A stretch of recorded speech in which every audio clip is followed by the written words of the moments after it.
The afternoon sun filtered through the lace curtains of the Henderson household in the quiet suburban neighborhood of Aurora, Colorado. It was July 15th, 2019, a date that would forever divide the family's life into before and after. The day had started like any other summer Tuesday. Michael Henderson had left for work at his construction company at 7 in the morning, kissing his wife Linda goodbye and ruffling 3-year-old Emma's blonde curls as she sat at the kitchen table, munching on cereal and cartoon-themed toast. Linda had her own work meeting at 9, so their trusted babysitter, Sarah Mitchell, was arriving at 8:30 sharp. Sarah had been with the family for 2 years, a responsible, warm 23-year-old college student studying early childhood education. Emma adored her. She called her Miss Sarah with the kind of pure affection only young children could express. By 2 o'clock in the afternoon, Emma and Sarah had settled into their usual Tuesday routine.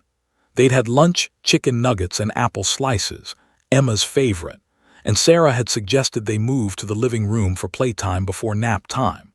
Emma was happily arranging her plastic dolls in an elaborate pretend scenario, narrating each character's lines in her high-pitched, innocent voice. "The princess is going to the ball and the prince is waiting," she sang to herself, completely absorbed in her imagination. Sarah sat on the nearby couch, grabbing some papers for her college classes while keeping one eye on her small charge. The living room was warm and comfortable, filled with the scattered toys of a young child, building blocks, picture books, stuffed animals everywhere. Outside, the neighborhood was peaceful and still. Several houses down the street, a dog barked occasionally. A neighbor watered their garden. Nothing seemed unusual or threatening about this ordinary summer afternoon. Then everything changed in an instant. At 2:47 p.m., the sound that would haunt Emma's nightmares for years to come shattered the peaceful silence. The front door, which had been locked, exploded inward with tremendous force. The heavy wooden door crashed against the wall so violently that the framed family photos hanging nearby tumbled to the ground, glass shattering. Emma's head snapped up, her small body going rigid with shock. Her plastic doll froze midair in her tiny hand. What happened next happened so fast, yet in Emma's 3-year-old mind, it seemed to unfold in slow motion, each terrible second stretching into an eternity of confusion and terror.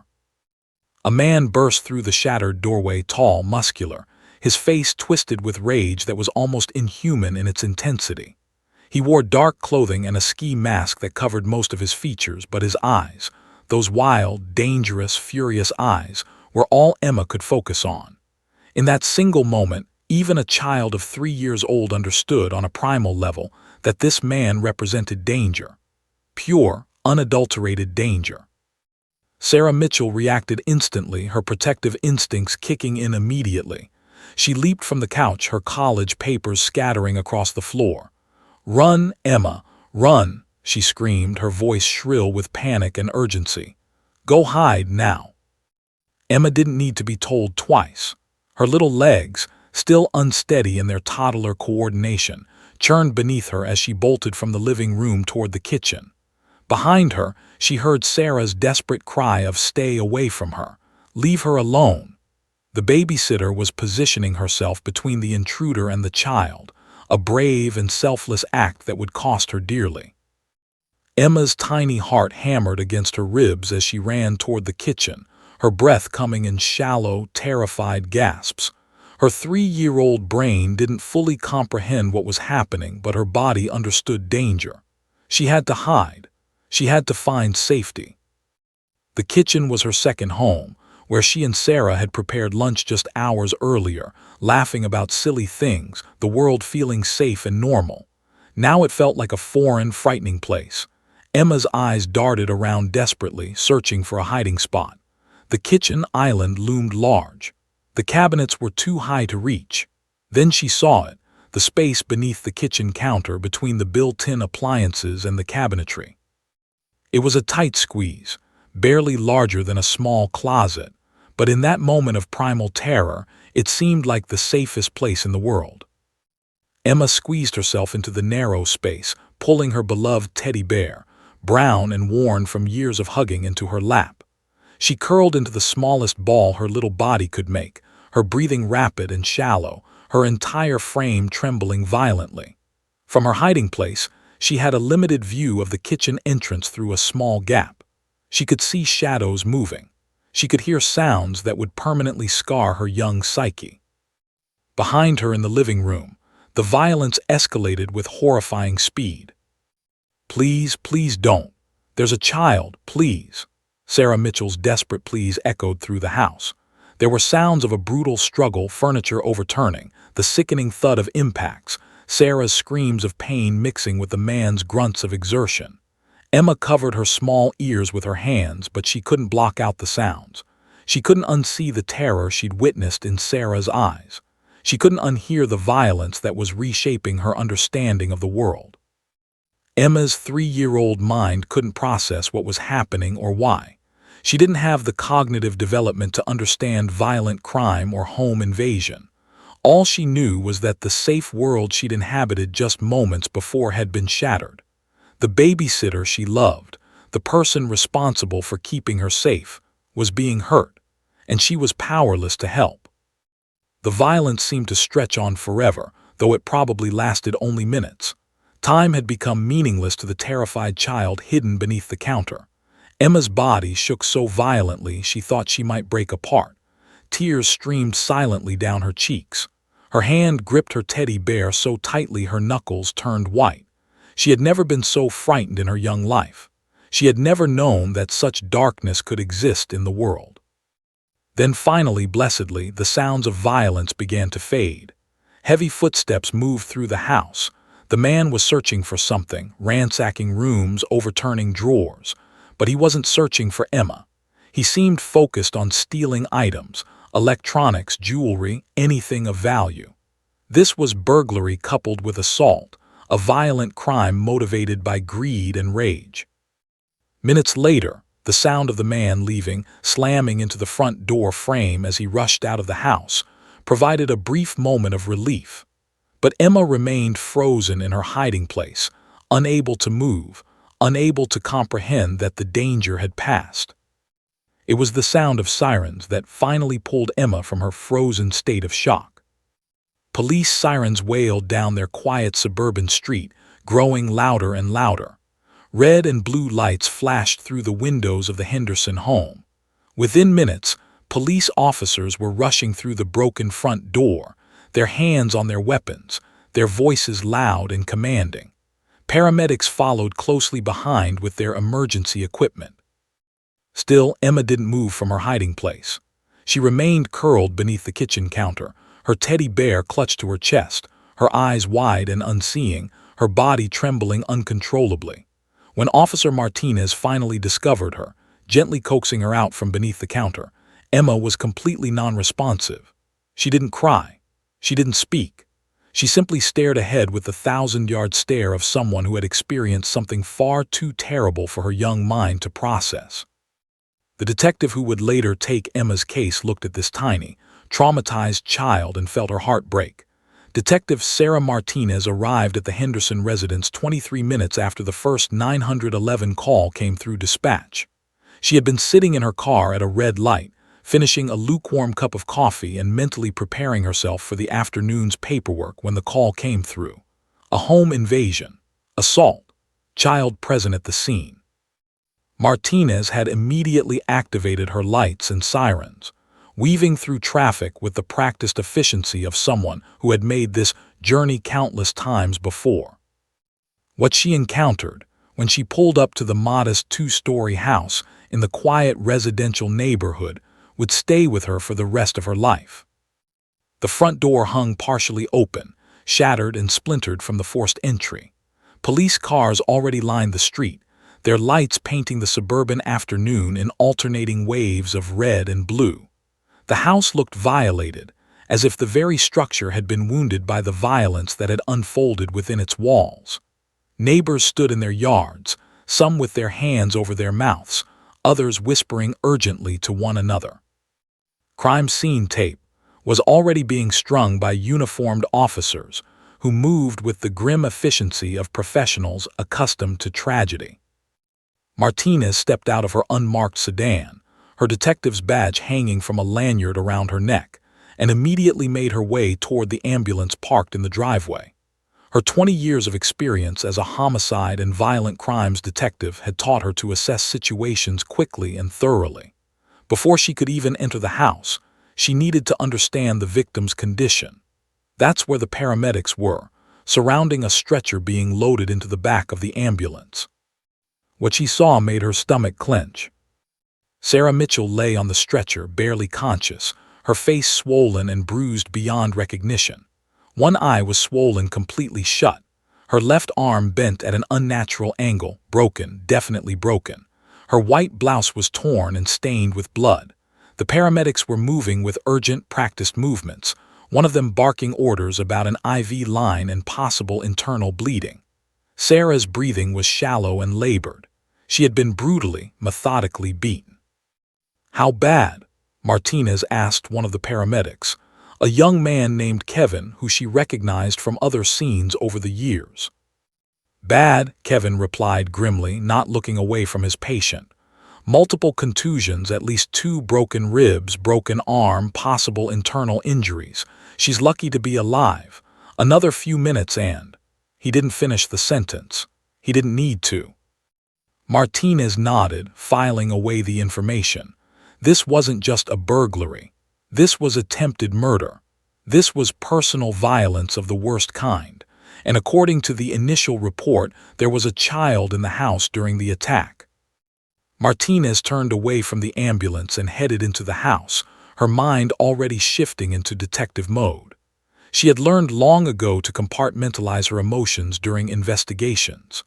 The horror would come later, in the quiet moments alone in her car or at home.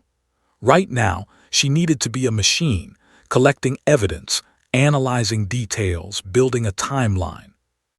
The interior of the Henderson home was chaos.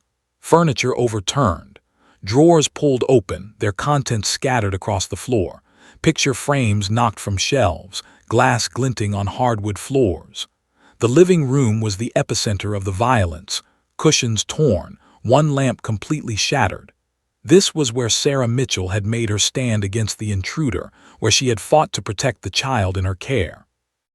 Officer James Rodriguez, one of the first responders, approached Martinez with a grim expression.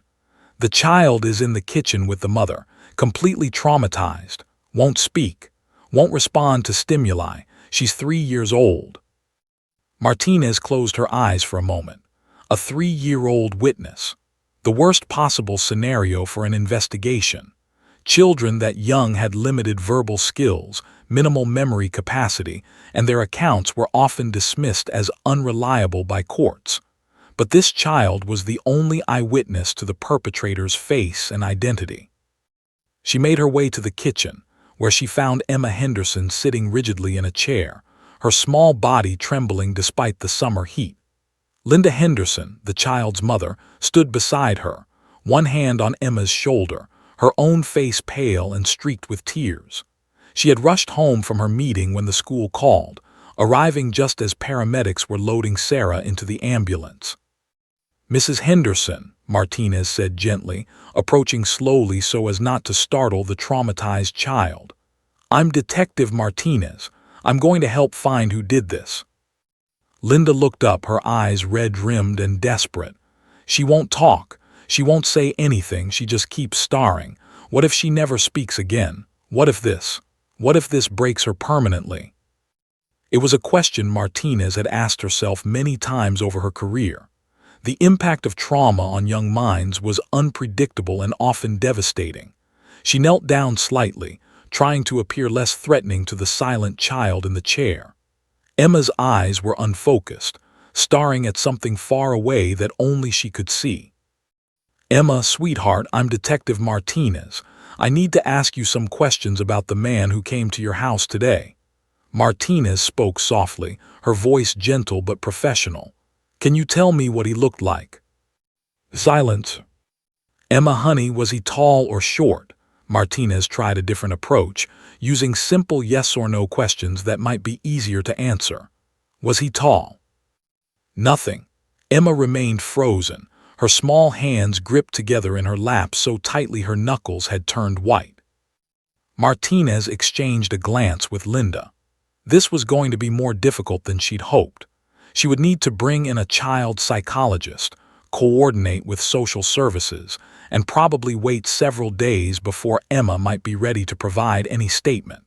And even then, the reliability of a 3-year-old's testimony was questionable.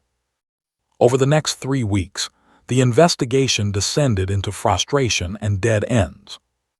Martinez and her team interviewed neighbors who reported seeing a dark sedan speeding away from the neighborhood around the time of the assault, but no one could provide a license plate number or identify the driver. Security cameras from nearby houses either didn't exist or provided only blurry footage of a generic dark vehicle. The physical evidence at the scene was inconclusive. No clear fingerprints, no DNA evidence that immediately matched any known criminals in their database.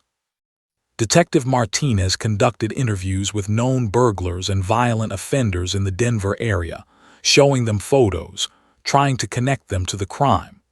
Some matched general descriptions provided by neighbors, but nothing was definitive. Without concrete evidence or a clear identification, she couldn't make an arrest that would hold up in court. And Emma remained silent. The child psychologist who worked with Emma reported minimal progress. She's dealing with severe trauma, Dr. Patricia Wung had explained during one of their consultations. Her brain has essentially shut down as a protective mechanism. She may be able to speak eventually, but right now, talking about the traumatic event would cause her significant psychological distress. We need to let her heal at her own pace. Week after week, Martinez attended case meetings where prosecutors grew increasingly frustrated.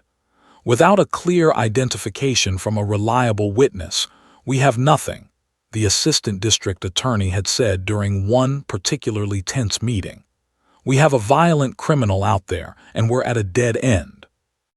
Martinez felt the weight of the case crushing down on her shoulders like a physical force. She worked late into the evenings, reviewing evidence, looking for patterns, hoping for something, anything, that would crack the case open.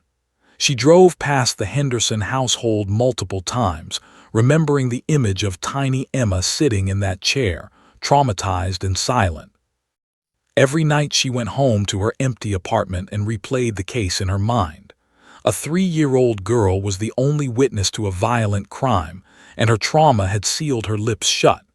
A dangerous criminal was still out there, potentially hurting others. Justice seemed impossibly far away. By day 21 of the investigation, Martinez was exhausted and desperate. She had spoken to every witness, followed every lead, and hit nothing but walls. The case was going cold, and she knew it. It was during this moment of desperation, sitting alone in a coffee shop, staring at her case file and wondering if she'd ever solve this crime, that Martinez received a call that would change everything. It was Officer David Chen from the K-9 unit. "Sarah, I heard about your case," Chen said over the phone, his voice careful and tentative.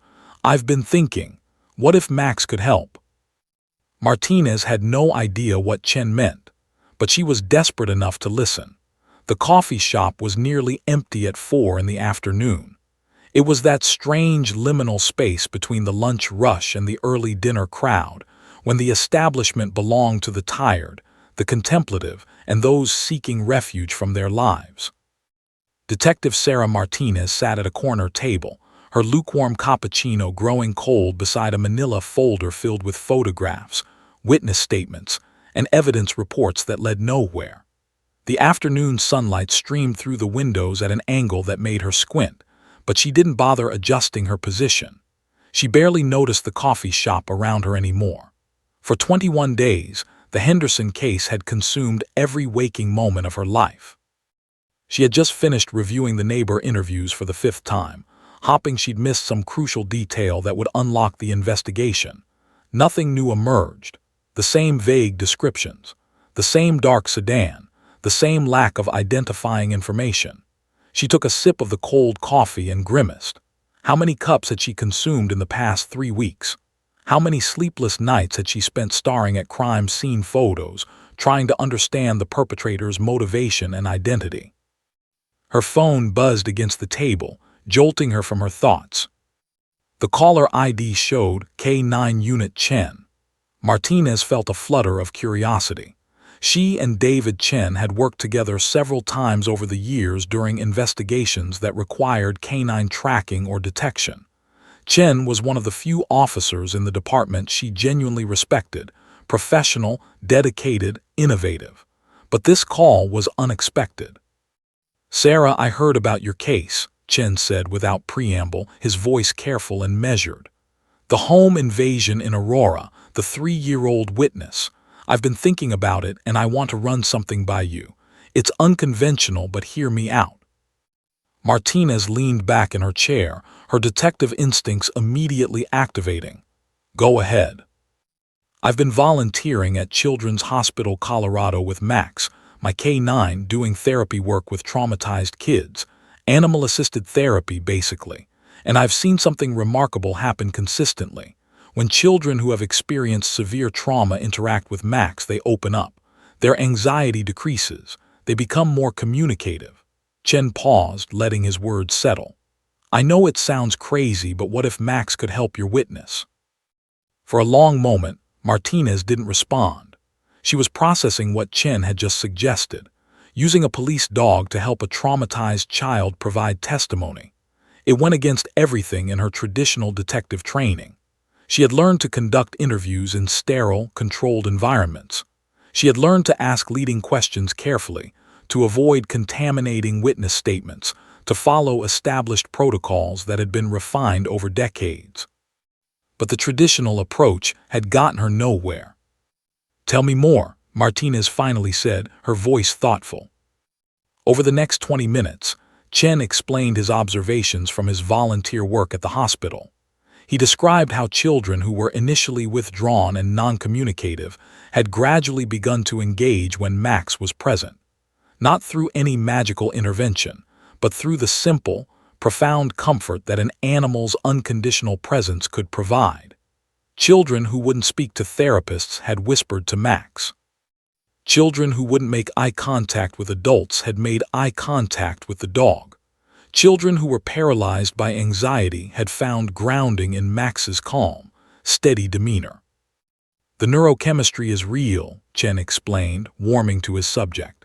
"When humans interact with animals, especially dogs, cortisol levels, the stress hormone decrease, oxytocin increases. It's the same bonding chemical that's released between parents and children. A dog doesn't represent authority or the trauma itself. To a child, a dog is just safety and unconditional acceptance." Martinez found herself nodding, even though Chen couldn't see her. She had a daughter of her own, now 18 and away at college, and she remembered how her childhood dog had comforted her when she was upset. There was something to this, something that transcended traditional law enforcement methodology. "What would this look like, practically speaking?" Martinez asked, her mind already beginning to strategize. "A specially designed interview room," Chen outlined. "Max would be present not as a police dog but as a comfort object for the child. You ask your questions, but Emma, your witness, would have Max's presence to ground her, to make her feel safe. I genuinely believe she might be able to communicate with Max there in ways she can't without him." "And the defense will crucify us for it," Martinez said, already anticipating the legal challenges. "They'll say the dog contaminated the witness statement. They'll argue we influenced her responses. They'll question the reliability of anything she says." "Probably," Chen acknowledged. "But right now, what do you have? Nothing. At least this gives you a chance. And if it works, if Emma actually provides details that lead to evidence or an arrest, that evidence will be independent of her testimony. You'll have corroborating facts." After they hung up, Martinez sat in the coffee shop for another hour, turning the idea over in her mind repeatedly. It was unconventional. It was risky. It was the kind of thing that could damage her career if it went wrong. but it also might be the only way to reach a traumatized child who held the key to solving a violent crime.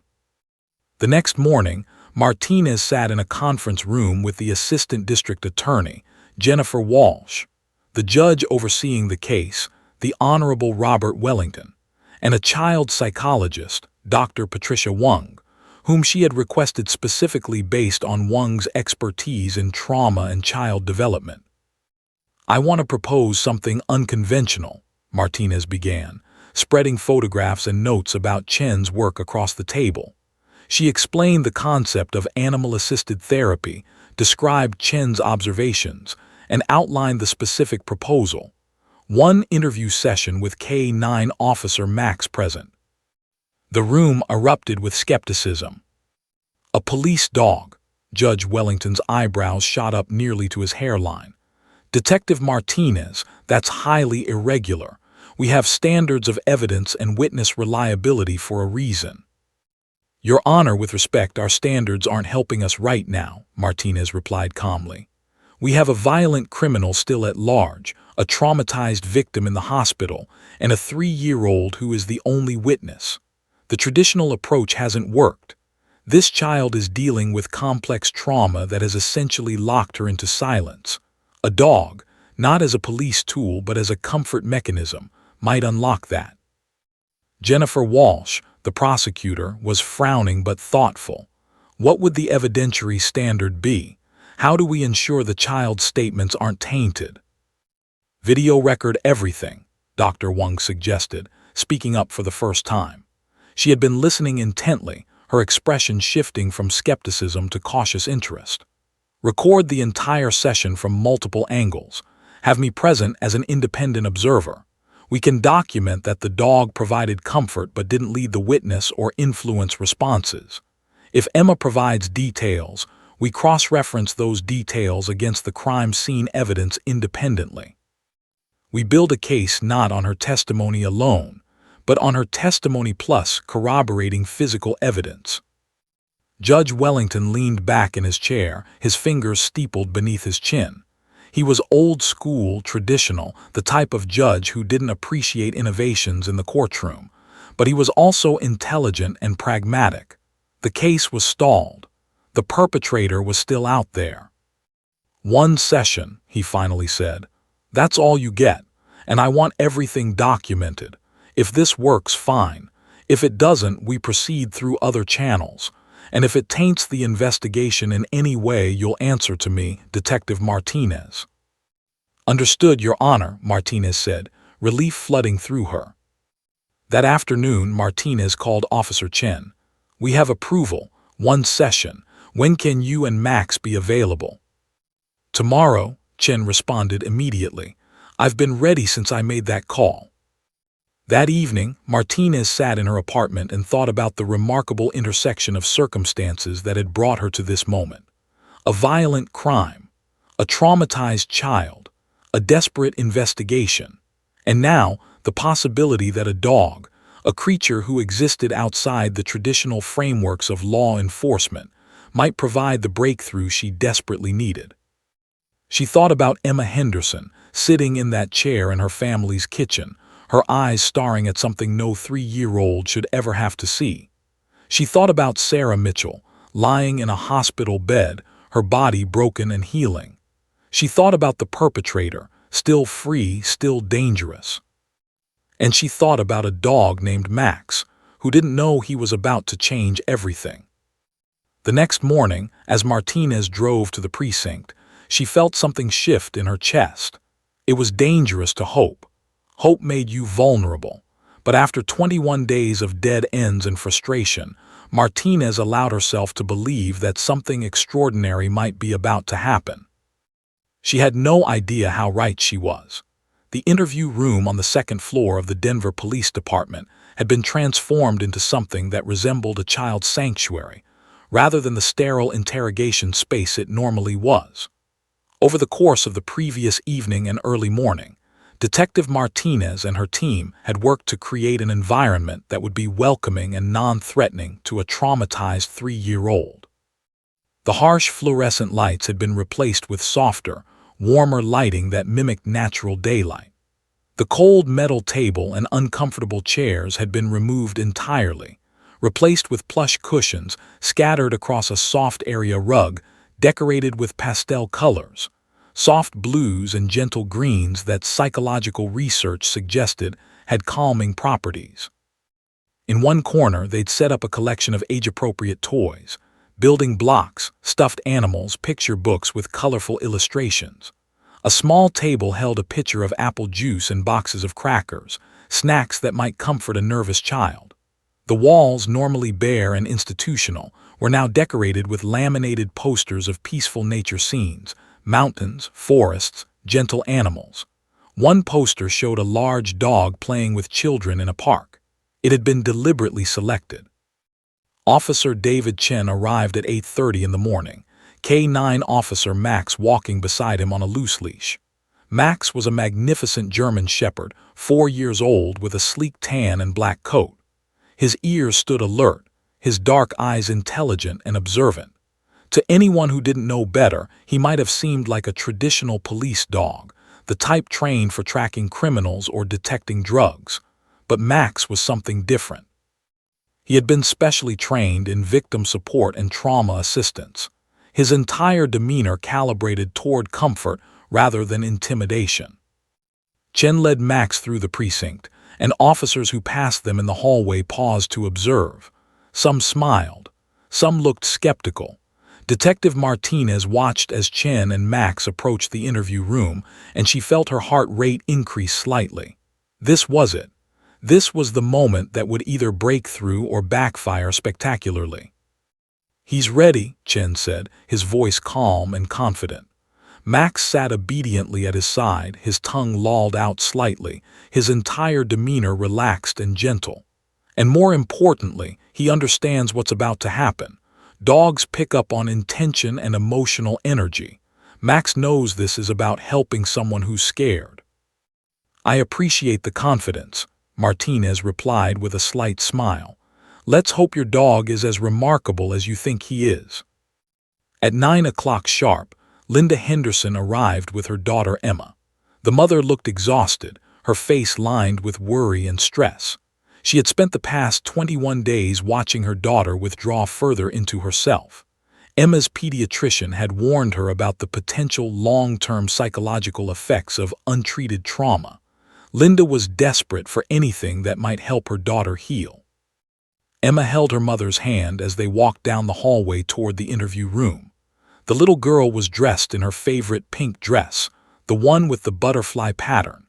Her blonde hair had been carefully combed, and Linda had even applied a small bow. It was as if dressing Emma nicely might somehow protect her, as if clothing her in her prettiest outfit could shield her from the emotional devastation she was carrying. When they reached the interview room, Linda hesitated in the doorway. "Will this really help?" she asked Martinez, her voice trembling slightly.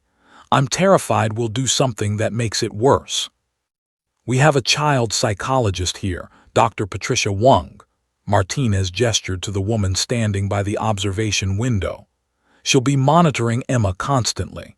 If at any point this becomes distressing, we stop immediately. This isn't about forcing Emma to relive her trauma. It's about creating a safe space where she might feel comfortable enough to communicate." Linda nodded, though worry remained etched in every line of her face.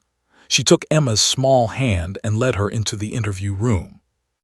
Emma's eyes swept across the transformed space, the soft cushions, the toys, the gentle lighting. Some of the tension in her small shoulders relaxed slightly. This didn't look like the scary police station she had been dreading. It looked almost comfortable. Then Officer Chen opened the door wider, and K9 Officer Max entered the room. Emma's entire body went rigid. Her hand tightened on her teddy bear, the same worn brown bear she had held throughout her trauma, her constant companion, her anchor to whatever normalcy remained in her world. Her eyes widened as they took in the massive dog walking calmly into the room. To a 3-year-old, Max probably looked enormous, a creature of impressive size and power. But Max had been trained for exactly this moment. The dog didn't approach Emma directly or make any sudden movements. Instead, Chen guided him to the center of the room and gave a quiet command. Down. Max immediately lowered his large body onto the soft rug, his movements deliberate and gentle. He lay in a relaxed position, his head resting on his front paws, his intelligent brown eyes observing Emma with what could only be described as kindness. For a long moment, it felt like an eternity to the adults watching. Neither child nor dog moved. They simply observed each other across the small distance. Emma's breathing was rapid and shallow, her body languid, screaming tension and fear. Max's breathing remained calm and steady, his entire demeanor radiating peace. Linda gently encouraged Emma forward, taking a few small steps deeper into the room. It's okay, sweetie. The dog's name is Max. He's a helper. He wants to be your friend. Emma took a hesitant step forward, then another. Her eyes remained locked on Max, studying him with the intense scrutiny of a small child trying to determine whether something was safe. The bear in her grip remained her security blanket, her connection to safety. When Emma was approximately 3 feet away from Max, she stopped. She didn't approach closer, but she didn't retreat either. Officer Chen remained silent and still, allowing the space for organic interaction between child and animal. Then, in a moment that would later be described by everyone present as nothing short of miraculous, Emma's tiny hand stretched out. Her fingers trembled as they extended toward Max's fur. The bear slipped from her grip, forgotten, falling to the cushion beside her. Her hand hovered in the air for a moment, hesitation, fear, and curiosity warring in that small gesture.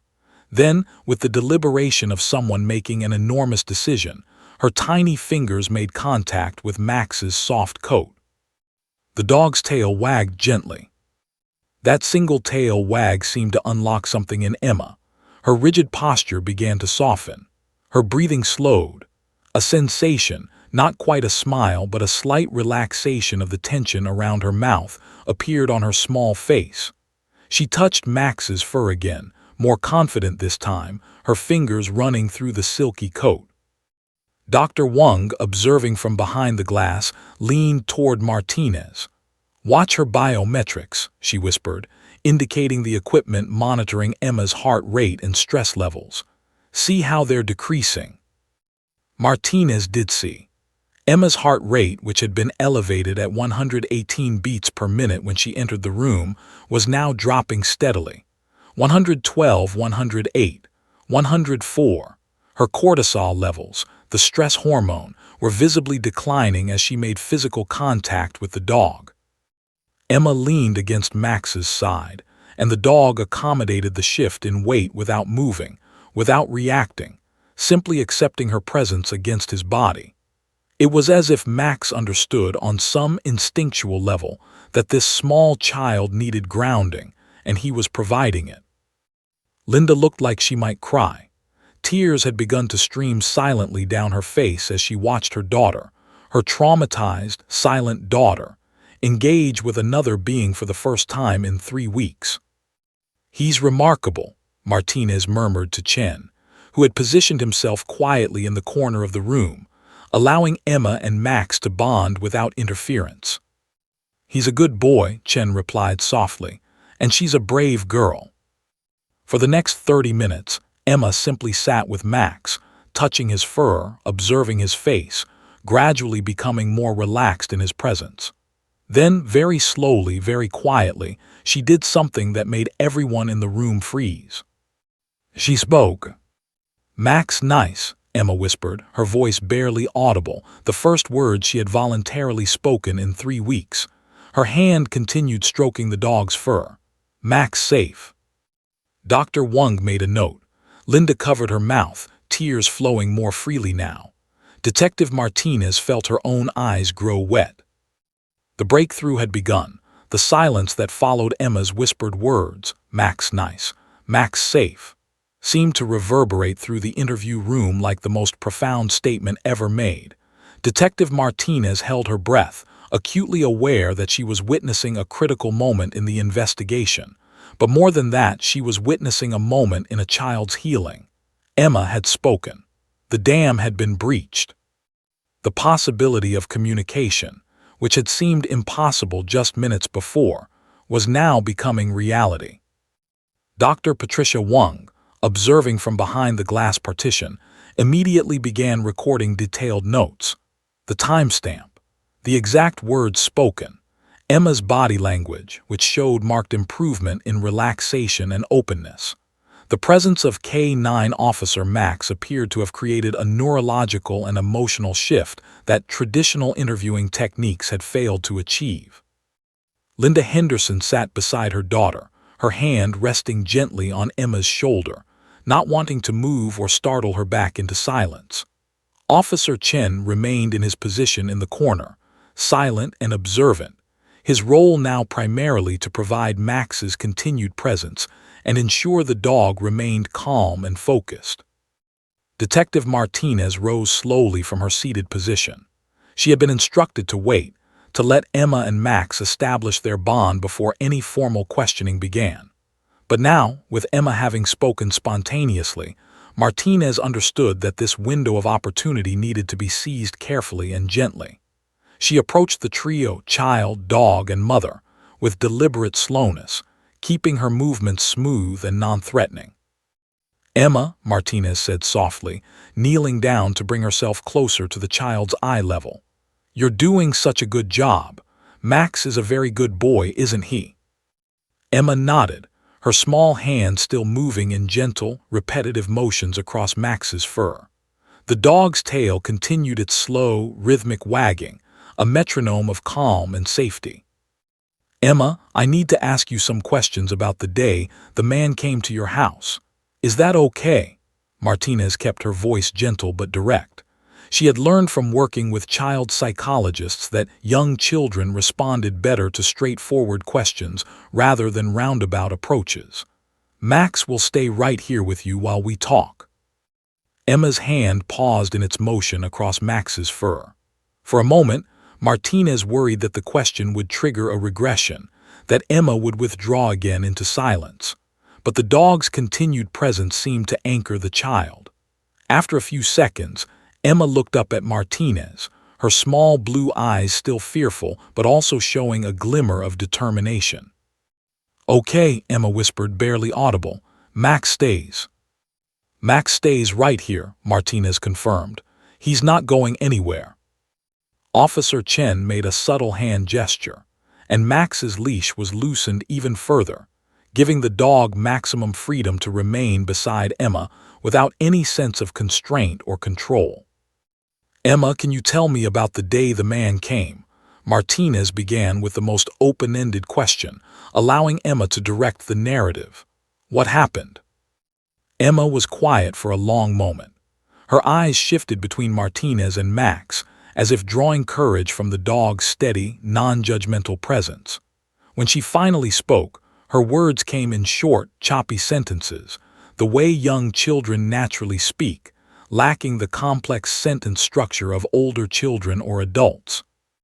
"Man came, scary man, door went boom." Emma made a gesture with her small hand, imitating the violent crash of the door breaking open. Miss Sarah screamed, "I got scared." "You did exactly right by being scared," Martinez said, validating the child's response. "What did the scary man look like, Emma?" Emma's hand began moving again across Max's fur, the physical contact seeming to help her access the memories. She was silent for several seconds, her face scrunched in concentration, as if she was pulling images from her 3-year-old memory and translating them into words. "He was big, taller than Mommy." Emma raised her hand to demonstrate the man's approximate height, her arm extending well above her head. He had a mean face. His eyes were angry." "Could you see his whole face, Emma?" Martinez asked carefully, aware that the man had been wearing a mask. "Or did something cover his face?" "Black thing," Emma said, her finger moving to indicate her face. "Over his nose and mouth, but I saw his eyes. His eyes were bad, mean eyes." Martinez made careful notes. A mask covering the lower half of the face, which aligned with witness reports. But Emma had seen his eyes, the upper portion of his face. That was valuable information. "Did you notice anything else about him, Emma? What color was his shirt?" Emma paused, thinking hard. Dr. Wang, observing behind the glass, was monitoring the child's stress responses. Emma's heart rate had increased slightly. The emotional effort of recalling the traumatic event was taking its toll, but Max's presence was clearly helping her manage the anxiety. The dog remained perfectly still, his warm body pressed gently against Emma's small frame. "Blue," Emma finally said. "Dark blue," and she trailed off, her brow furrowing in concentration. "It's okay, take your time," Martinez encouraged. "What else, Emma?" "He had a picture on his arm," Emma said, lifting her own small arm and pointing to a spot above her wrist. "A bad picture, it was. It was a dragon, a scary dragon." A tattoo. Emma had just described a distinguishing mark that would be present on the perpetrator's arm. This was the kind of specific, spontaneous detail that no child could fabricate. A 3-year-old wouldn't invent a dragon tattoo unless she had actually seen one. Behind the glass, Dr. Wang wrote rapidly. Officer Chen's eyes widened slightly, though he maintained his calm demeanor. This was the breakthrough moment. This was the detail that could potentially crack the case wide open. "You're doing amazing, Emma," Martinez said, and she meant it sincerely. "I'm so proud of how brave you are. Can you tell me more about what happened after the man came inside? What did he do?" Emma's breathing became slightly more rapid. Her hand gripped Max's fur more tightly. The dog responded by pressing even closer to the child, as if saying wordlessly, "I'm here. You're safe." "He was loud," Emma said, her voice becoming smaller. "He made a big noise he was looking for things, he pushed stuff, and her lip began to quiver. Miss Sarah screamed, he hurt Miss Sarah."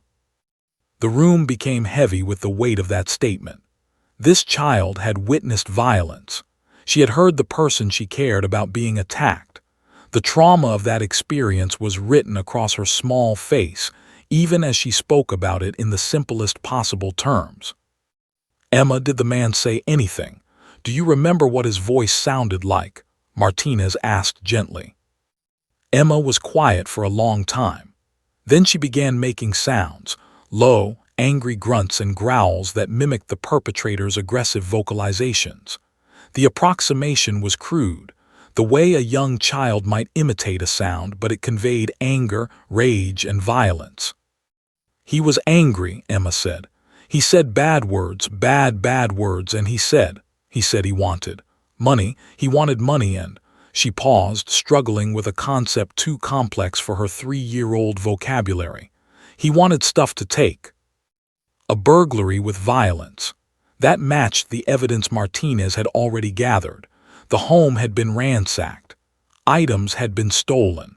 But the violence had been excessive, suggesting either substance abuse, mental illness, or genuine malice on the part of the perpetrator. Over the next hour, Emma continued to provide details. With Max's unwavering presence beside her, she described the sequence of events, her observations, her emotions. She couldn't provide perfectly articulate descriptions. She was, after all, only 3 years old. But she provided something invaluable: truth. The raw, unfiltered truth of what she had witnessed, delivered in the simple language of childhood. When Martinez finally called an end to the session, Emma was exhausted. She leaned her entire body weight against Max, the dog cradling her as if she weighed nothing. The child's eyes were heavy, her emotional reserves depleted by the effort of recounting her trauma. "Thank you, Emma," Martinez said, placing a gentle hand on the child's shoulder. "You're the bravest girl I've ever met." As Linda lifted Emma into her arms, the child reached out and touched Max's face one more time, her small fingers stroking the dog's ears. "Max helped me be brave," Emma whispered. Officer Chen looked at Detective Martinez, and without words they understood each other completely. This investigation had just taken a turn. With the details Emma had provided, the height, the eye color visible above the mask, the distinctive dragon tattoo, the height again, the specific descriptions of his clothing and demeanor. They had real leads to follow.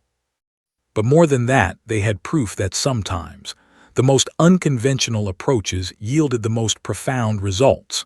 A traumatized child and a loyal dog had just changed the course of justice. The conference room on the third floor of the Denver Police Department buzzed with an energy that hadn't been present during the previous 3 weeks of frustration and dead ends. Detective Sarah Martinez stood at the front of the room, her hands planted firmly on the table, her eyes sharp and focused. Around her sat a team of officers, forensic analysts and prosecutors, 12 people in total, all leaning forward with renewed hope and determination. On the table before them lay the notes Martinez had compiled from Emma's interview session, along with photographs, crime scene evidence, and a composite sketch based on Emma's descriptions. The child provided specific, detailed information, Martinez began, her voice authoritative and assured.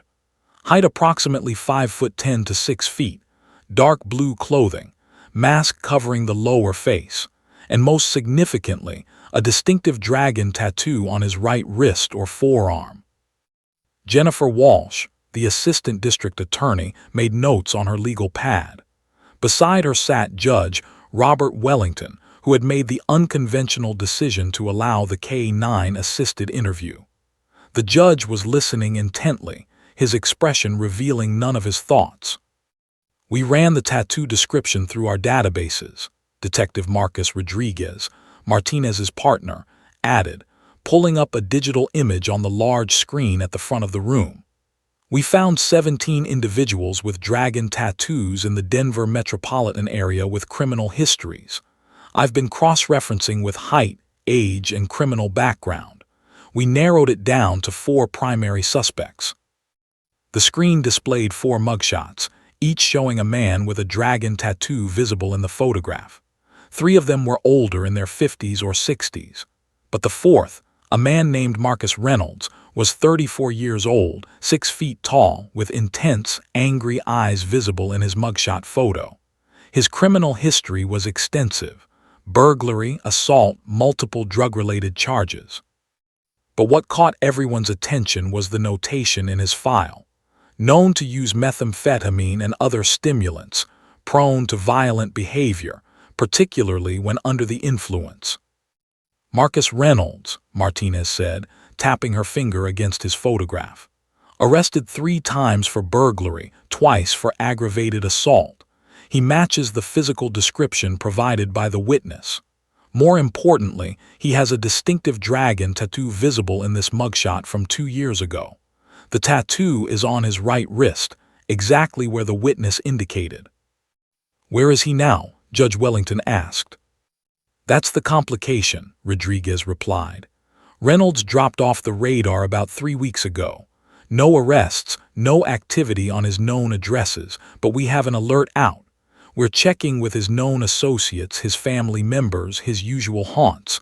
Someone will spot him." "How reliable is the witness?" Walsh asked, raising the question everyone in the room was thinking but hesitant to voice. A defense attorney will tear apart the credibility of a 3-year-old. "Dr. Patricia Wong has provided a detailed psychological assessment," Martinez said, pulling up the document. "The child provided 17 distinct details about the perpetrator. 14 of those details have been independently verified or corroborated by physical evidence. The child made no suggestions of leading questions. The details emerged spontaneously. And critically, the child made an identification from a photo array without any prompting or coaching." "But the presence of the dog," Walsh continued, playing devil's advocate, "won't that be used to argue the testimony was contaminated, that the animal somehow influenced the child's responses?" "The entire session was video recorded from multiple angles," Martinez countered. "Dr. Wong was present as an independent observer. The child's physiological responses, heart rate, stress hormones, actually improved in the presence of the dog, suggesting she was more relaxed and therefore more accurate, not less. We have a pediatric neurologist prepared to testify about the neurochemistry of animal-assisted therapy if necessary." The room fell silent as people processed the information. Judge Wellington leaned back in his chair, his expression thoughtful. "What's your next move?" he finally asked. "We locate Marcus Reynolds and bring him in for questioning," Martinez said. "Once we have him in custody, we can obtain a warrant for DNA samples, for photographs of his current physical appearance, and for a tattoo examination. We can show Emma a live lineup. We can build an airtight case." "And if he runs?" Walsh asked. "Then we issue an arrest warrant and we find him," Martinez said with absolute certainty. "He's a wanted man now." What happened next occurred with the kind of rapid-fire momentum that investigations sometimes experience when pieces suddenly begin to fall into place. Word went out through the police department, the sheriff's office, and to federal agencies. "Locate Marcus Reynolds, 34, wanted for questioning in connection with a violent home invasion and assault." Officer David Chen, still at the precinct with K-9 Officer Max, heard about the development. He found Martinez in her office and placed a hand on her shoulder. "You did it," he said simply. "You got your breakthrough." "Max got the breakthrough," Martinez corrected. "I just knew where to look." But the real breakthrough came 3 days later. A traffic stop on I-25, approximately 50 miles south of Denver, led to the discovery of Marcus Reynolds attempting to flee the state in a stolen vehicle. The officer who conducted the stop ran the license plate, found it was registered to a reported theft, and called for backup. When backup arrived, they found Reynolds had no choice but to surrender. He was arrested without incident, no weapon, no resistance. Just a man who knew the game was up. In the interrogation room at the police station, Martinez sat across from Marcus Reynolds, studying his face, his eyes, his physical presence. He was exactly as Emma had described, tall, muscular, with angry eyes that seemed to burn with barely contained rage. And on his right wrist, visible on the table in front of him, was the dragon tattoo. "We have a witness," Martinez said simply, sliding a photograph across the table. It was the image of Emma Henderson taken just days before the assault, a happy, smiling 3-year-old with blonde curls. "She was at the Henderson residence on July 15th. She saw what you did. She heard what you said, and she's already identified you." Reynolds' face went pale. His jaw clenched. For a moment it looked like he might say something, but his attorney, a public defender named Thomas Blackwell, placed a restraining hand on his arm. "My client has nothing to say without clarification of his rights," Blackwell stated formally. But the damage was done. The moment of seeing Emma's photograph had revealed something in Reynolds' expression: recognition, guilt, confirmation. Martinez had conducted enough interrogations in her 20 years to read the microexpressions, the tiny tells that revealed truth. Over the following hours, forensic evidence was collected. DNA samples were obtained. Photographs of Reynolds' current physical appearance were documented. And then came the moment that would determine the trajectory of the entire case. Emma Henderson, with Officer Max beside her, was brought to the police station. Not to confront Reynolds directly, that would have been traumatic and inappropriate, but to participate in a carefully constructed identification procedure. A 6-person photo lineup was prepared, each individual physically similar to Reynolds but not identical. The lineup was presented to Emma in a secure room, away from the suspect, with her mother, Officer Chen, and Dr. Wang present. Emma sat on a cushion with Max pressed against her side. Officer Chen held the lineup photographs, presenting them one by one. "First photograph," Chen said calmly, showing Emma the image of a man who superficially resembled Reynolds but wasn't him. Emma shook her head, "Not him." "Second photograph." Again Emma shook her head. "Third photograph, fourth photograph, no recognition." Then came the 5th photograph. Marcus Reynolds' mugshot, his face, his eyes, his features clearly visible. Emma's entire body went rigid. Her hand gripped Max's fur with sudden, unconscious force. The dog immediately sensed her distress and pressed even closer, providing grounding support. "That's him," Emma whispered, her voice shaking. "That's the mean man. That's the man who hurt Miss Sarah." The room seemed to hold its collective breath. Officer Chen, though he maintained his professional demeanor, felt his heart rate increase. This was the moment. This was the positive identification. "Emma, are you sure?" Dr. Wang asked gently, her voice soft and measured. "Yes," Emma said with absolute certainty, pointing directly at the photograph. "That's the mean man. His eyes are angry, that's him." It took 20 minutes for Emma's heart rate to return to normal. 20 minutes of Max's presence and her mother's comfort to help her recover from the emotional exertion of the identification. But when it was over, there was no doubt. Emma Henderson had made a clear, unambiguous, positive identification of Marcus Reynolds as the man who had assaulted her babysitter and terrorized her home. Back in the interrogation room, Martinez presented the results to Reynolds and his attorney. She didn't say much, just slid the documentation across the table. Reynolds' face crumpled. He put his head in his hands, understanding that his case had just become infinitely more difficult. "We have the 3-year-old's identification," Martinez said quietly, her voice carrying absolute confidence. "We have corroborating physical evidence. We have forensic analysis that confirms evidence from your person matches the crime scene, and we have you attempting to flee the state. We're building an airtight case, Mr. Reynolds." After she left the interrogation room, Martinez stood in the observation area, watching Reynolds through the one-way glass. The arrest had been made. The perpetrator was in custody. Justice was beginning to take shape. But the real victory, Martinez knew, wasn't about the arrest. It was about a little girl who had found her voice, supported by a loyal dog, and had used that voice to ensure that the person who hurt the people she loved would answer for his crimes. The courtroom of the Denver District Court was packed beyond capacity on a cold Tuesday morning in October. The trial of the state of Colorado versus Marcus Reynolds had captured the attention of the entire Denver metropolitan area, and media interest had reached a fever pitch. News vans lined the streets outside the courthouse, their satellite dishes pointed toward the sky like metal flowers seeking sunlight. Journalists clutched their cameras and microphones, ready to capture every moment of what was already being called the most unusual trial in Colorado's recent legal history. Inside the courtroom, the atmosphere was tense and expectant. Judge Robert Wellington sat elevated on the bench, his gavel resting on the wooden surface before him.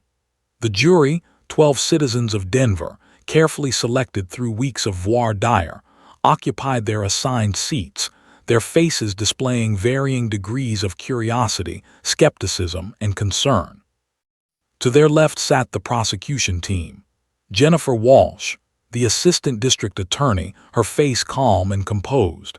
Detective Sarah Martinez, sitting in the gallery, her hands folded in her lap, and various forensic experts and supporting witnesses prepared to testify. To the right sat the defense team. Marcus Reynolds' attorney, Thomas Blackwell, was a seasoned criminal defense lawyer known for his aggressive tactics and his ability to undermine witness credibility. Reynolds himself sat at the defense table, wearing a dark suit that had been selected to make him appear less threatening than he actually was. But even the suit couldn't hide the anger that seemed to radiate from him, the barely contained rage that had always been his defining characteristic. The gallery was filled with community members, journalists, and observers. Sarah Mitchell, the babysitter whose life had been shattered by Reynolds' violence, sat in the front row, her body still showing the lingering effects of her injuries. She walked with a slight limp, her left arm still weak from the damage to her muscles and nerves. But she was present, her presence itself a statement of survival and determination. The most unusual aspect of the courtroom setup, however, was the accommodation that had been made specifically for one witness. A plush cushion placed on the floor beside the witness stand, where K-9 Officer Max would be positioned during Emma Henderson's testimony. The decision to allow the dog in the courtroom had been controversial. Defense counsel had filed multiple motions to exclude Max, arguing that the dog's presence would unfairly prejudice the jury, would contaminate the testimony, would constitute grounds for appeal. But Judge Wellington, after careful consideration of the psychological evidence, the legal precedent, and the extraordinary circumstances of the case, had ruled that K-9 Officer Max could remain present as a support animal for a traumatized child witness. "The witness is 3 years old," Judge Wellington had written in his ruling. "She is the only eyewitness to a violent crime. The neurological and psychological evidence demonstrates that the presence of a trained support animal actually increases her capacity for accurate testimony by reducing stress hormones and anxiety responses. The jury will be instructed that the dog's presence is solely for the child's psychological support and should not influence their evaluation of her testimony." At 10 o'clock in the morning, Jennifer Walsh called her first witness. The state calls Emma Henderson. The courtroom fell silent. The gallery leaned forward. Cameras clicked. Emma emerged from the witness preparation room holding her mother's hand. She was wearing a white dress with small pink flowers, her blonde hair arranged in careful curls.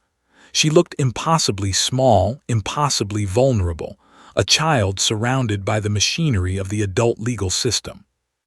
Officer David Chen walked beside Emma, K-9 Officer Max on a leash beside the child. The dog's presence immediately drew attention and reaction from the courtroom. Some people looked shocked.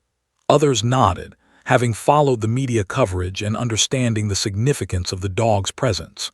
The jury members' reactions varied. Some seemed skeptical. Others appeared sympathetic to the child's need for support. Emma was helped into the witness stand by the bailiff, her small body barely visible above the wooden railing. Judge Wellington leaned forward, his expression kind and gentle, a dramatic shift from his usual stern demeanor. "Emma, do you understand that you're here to tell the truth?" the judge asked, his voice soft but clear. "Yes," Emma whispered, her eyes darting toward Max, who had been guided onto his cushion beside the witness stand by Officer Chen. "And do you promise to tell the truth?" "Yes," Emma repeated, her hand reaching down to touch Max's fur. The dog's tail wagged gently, and immediately some of the tension in Emma's small shoulders relaxed. Jennifer Walsh rose from her seat and approached the witness stand. She had prepared for this moment extensively, understanding that how she conducted her examination would set the tone for the entire trial. "Emma, my name is Jennifer Walsh. I'm going to ask you some questions about July 15th. Is that okay?" "Okay," Emma said, her voice small but steady. Max's presence seemed to be working exactly as intended. The child was nervous, but the dog's unwavering support was keeping her grounded. "Emma, can you tell the jury what happened on July 15th?" Emma was quiet for a moment. Then, in the simple, direct language of a 3-year-old, she began to recount her experience. The door that went boom, the scary man, Miss Sarah screaming, the hiding place beneath the kitchen counter, the sounds of violence that she didn't fully understand but knew were terrifying. As she spoke, her hand remained in constant contact with Max's fur. The dog had been trained for this exact scenario, to remain perfectly still, perfectly calm, and perfectly present while a traumatized child testified about one of the worst days of her life. "Emma, did you see the man's face?" Walsh asked carefully. "He had a black thing over his mouth," Emma said, indicating the lower half of her face. "But I saw his eyes. His eyes were angry and mean." "Can you see that man in this courtroom right now?" The gallery held its breath. This was the moment of identification. This was the moment that would determine so much about the trajectory of the case. Emma's eyes scanned the courtroom systematically. She looked at the prosecution table. She looked at the judge. She looked at the jury. Then her gaze moved to the defense table, where Marcus Reynolds sat with his attorney beside him. Emma's entire body went rigid. Her grip on Max's fur tightened. Officer Chen, watching carefully from his position near the witness stand, saw Emma's stress response increase. But the dog did exactly what he had been trained to do. Max pressed his head against Emma's leg, providing grounding support, reminding her that she was safe, that he was there, that she could do this. After several seconds that felt like an eternity to everyone in the courtroom, Emma raised her small arm and pointed directly at Marcus Reynolds. "That's him," she said, her voice shaking but absolutely clear. "That's the mean man. That's the man who hurt Miss Sarah." The entire courtroom seemed to exhale at once. Several jurors had tears streaming down their faces. One woman in the gallery covered her mouth. Sarah Mitchell, sitting in the front row, began to cry silently, tears of validation and recognition. "Emma, are you sure?" Walsh asked, following the protocol. "Yes," Emma said with absolute certainty. "That's him. I know his angry eyes." Reynolds' face went white. His attorney put a hand on his arm, restraining him. The cross-examination was brutal. Thomas Blackwell approached the witness stand with an expression designed to intimidate. He immediately began attacking Emma's credibility, her memory, the reliability of a 3-year-old's observations. "You were only 3 years old, correct?" "Yes," Emma whispered. "And you were scared, weren't you?" "Yes." "When we're scared, sometimes we remember things wrong, don't we?" Emma was quiet. She looked down at Max and her hand found his fur. The dog's presence seemed to steal her resolve. "I remember the mean man," Emma said, her voice stronger. "I remember his eyes. I remember his angry voice. I know it was him." Blackwell tried multiple angles of attack. He suggested Emma had been coached by the adults around her. He implied that the presence of the dog had influenced her responses. He questioned whether she had actually seen the perpetrator or merely imagined him based on descriptions from adults. But Emma remained consistent. With Max's steady presence beside her, she didn't waver. She didn't become confused. She didn't change her story. She simply, powerfully, repeatedly confirmed, "That's the mean man. I know it was him." After 2 hours of cross-examination, Emma was excused from the witness stand. As Officer Chen guided her down from the stand, Emma reached out and hugged Max's neck, burying her face in the dog's fur. The image, a tiny child clinging to a loyal dog after bravely testifying against the man who had terrified her, was captured by every camera in the courtroom. The courtroom artist sketched the moment. The photographers captured the image. The journalists scribbled notes furiously.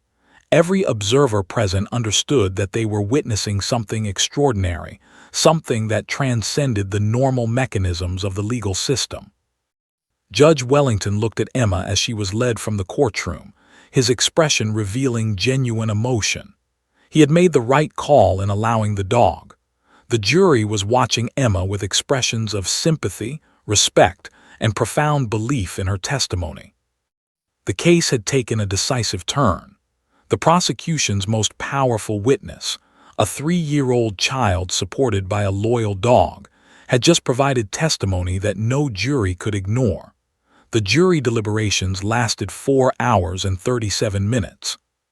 4 hours and 37 minutes for 12 citizens of Denver to review the evidence, discuss the testimony, and reach a verdict on the charges against Marcus Reynolds: home invasion, aggravated assault, attempted murder, and child endangerment. In the waiting area outside the courtroom, Detective Sarah Martinez sat beside Jennifer Walsh, both women gripping cups of cold coffee neither of them was drinking. In another room, Emma Henderson sat with her mother Linda and Officer David Chen, while K-9 Officer Max rested his head on the little girl's lap, providing the same unwavering comfort he had provided throughout the ordeal. When the bailiff finally entered and announced that the jury had reached a verdict, the entire courthouse seemed to vibrate with anticipation. The courtroom filled rapidly. Every seat was occupied. People lined the walls. The gallery was packed with journalists, observers, and community members who had followed the case from its initial, desperate beginning to this culminating moment. Marcus Reynolds was led to the defense table, his face impassive but his knuckles white as he gripped the edge of the table. His attorney sat beside him, his expression professionally neutral but his body language suggesting that he already knew the verdict would not be favorable. Judge Robert Wellington took his seat on the bench. The jury filed back into their box, and Martinez studied their faces, searching for any hint of how they had decided. The jury foreman, an older man with kind eyes who had been selected during voir dire, held a white envelope containing the verdict. "Has the jury reached a verdict?" Judge Wellington asked formally. "We have, Your Honor," the foreman replied. "On the charge of home invasion, how do you find the defendant?" "Guilty," the foreman said clearly. "On the charge of aggravated assault?" "Guilty." "On the charge of attempted murder?" There was a pause. The entire courtroom seemed to hold its breath. Martinez found her hands clenched together so tightly her nails were digging into her palms. "Guilty," the foreman finally said. "On the charge of child endangerment?" "Guilty." The word hung in the air like a physical presence. Guilty. Guilty on all counts. The verdict that justice demanded had been delivered. Sarah Mitchell, sitting in the front row, covered her face with her hands and wept, tears of relief, validation, and survival. The victim's justice, the victim who had fought so hard to protect a child, had finally been achieved. Marcus Reynolds' face crumpled. His attorney placed a hand on his arm, but Reynolds seemed not to notice. He was staring at the jury, at the judge, at the courtroom around him, as if comprehending for the first time that his actions had real consequences, that the violence he had inflicted would result in years, decades, behind bars. Judge Wellington set sentencing for 2 weeks later. When Reynolds returned to the courtroom for that hearing, the sentence was severe and unambiguous: 25 years in prison, with eligibility for parole after serving a minimum of 18 years. At the age of 34, Marcus Reynolds would be 59 years old before he could even hope to leave prison. For all practical purposes, he would spend the remainder of his productive years incarcerated. As Reynolds was led away from the courtroom by marshals, he made eye contact with Emma Henderson, who had been brought into the courtroom to observe the sentencing. The child, sitting between her mother and Officer Chen, with K-9 Officer Max pressed against her side, stared back at him with an expression of calm certainty. She had done what she needed to do. She had spoken her truth. Justice had been served. The real victory, however, wasn't measured in prison sentences or guilty verdicts. Over the following 6 months, Emma Henderson began the gradual process of healing. She continued weekly therapy sessions with Dr. Patricia Wang, the child psychologist who had been instrumental in facilitating the breakthrough with K-9 Officer Max. More importantly, she continued regular sessions with Officer David Chen and Max, who became an integral part of her therapeutic journey. The sessions became a sanctuary for Emma. Twice a week, in a comfortable office environment, Emma would sit with Max and Dr. Wang, gradually processing the trauma that had shattered her sense of safety. She would tell stories, sometimes about the scary man, sometimes about silly things that had happened at preschool, sometimes about her dreams for the future. And always, Max would be there, his presence a constant reminder that safety was possible, that love and loyalty were real, that even after experiencing something terrible, life could still contain joy and comfort. Slowly, incrementally, Emma began to change. The vacant stare that had haunted her for weeks after the assault began to fade. She started laughing again, genuine, unself-conscious laughter that made her mother cry with gratitude. She returned to preschool and began forming friendships with other children. She slept through the night without nightmares, though occasionally she would still have difficult dreams and would need the comfort of her mother's embrace and the memory of Max's loyalty. The story of Emma and Officer Max spread far beyond Denver. News outlets across the country picked up the narrative. A 3-year-old child, supported by a trained therapy dog, had bravely testified in court against the man who had terrorized her and assaulted her babysitter. The story resonated deeply with audiences. It spoke to the resilience of children, to the power of compassion, to the extraordinary bond that could form between humans and animals. Universities began studying the case from psychological, legal, and neurological perspectives. Law schools discussed the implications for child testimony and witness reliability. Police departments across the country started inquiring about similar programs, about how they could integrate therapy dogs into their victim support services. The Colorado Supreme Court, impressed by the groundbreaking nature of the case, began developing guidelines for the use of support animals in courtrooms during child testimony. Officer David Chen and K-9 Officer Max became local heroes. They received commendations from the Denver Police Department, the governor of Colorado, and various civic organizations.